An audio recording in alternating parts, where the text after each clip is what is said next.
Thabarĩ ya gũtua Thika mũciĩ mũnene gĩthiaga na mbere na kũnyitithio thing'a. Mũhĩnga mũnene wa wagi wa maĩ ma kũigana ũthiĩte na mbere na kũgũmĩra mĩhang'o ĩno. Rĩrĩ namba ya aikari gũkũ ĩthiĩte na mbere na kuongerereka. Kũratuĩka namba ya andũ Thika ya kwambatĩrwo na makĩria yatuĩka mũciĩ mũnene, ũndũ ũrĩa wagithĩtie thirikari toro makĩũrania maĩ ma kũnyotora mũingĩ ũyũ mariumaga kũ. Waki wa tabarĩ ya mabirioni ma mbeca, ũnyitanĩri-inĩ wa thirikari ya Kenya na Denmark nĩ ĩmwe ya tabarĩ iria igwetetwo ta anja. Tabarĩ ĩrĩa ĩtanyĩtwo kwambia mwambĩrĩrio wa mwaka ũkĩte, ĩgĩtambĩria mũingĩ maĩ mirioni 70 o mũthenya, ta ũrĩa mũrũgamĩrĩri mũnene wa kambuni ya ũtambia na ũheani wa maĩ ya thĩ Engineer Joseph Kamau aratarĩria. For Thika, we are also on course to developing a 70,000 cubic meters per day of water project to serve the rapidly expanding Thika urban area.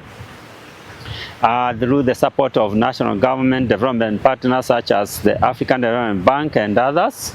We have also expanded sewer networks for Kiambu, Amban, Kikuyu and Rimuru. Kamau gĩtĩ tabarĩ ĩno nĩ kũhotithia Thika na mũingĩ waku kũnyotoka mategũthĩnĩka nginyagia mwaka-inĩ wa 2042, ona gũtuĩka tabarĩ ingĩ makĩria nĩ igũthiĩ na mbere na gũkinyanĩrio. All these projects have greatly contributed to improvement of services, sanitation services and water services to the citizens of that region.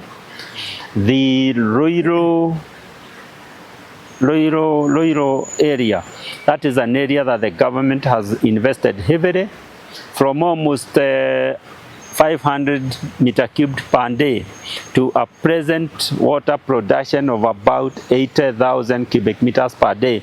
That is phenomenal, and that water has managed that has facilitated that the residents staying in Mwihoko, Githurai 45, Kahawa, Wedani, Kahawa, Sukari, the whole of Ruiru CBD, Juja constituency are served with water.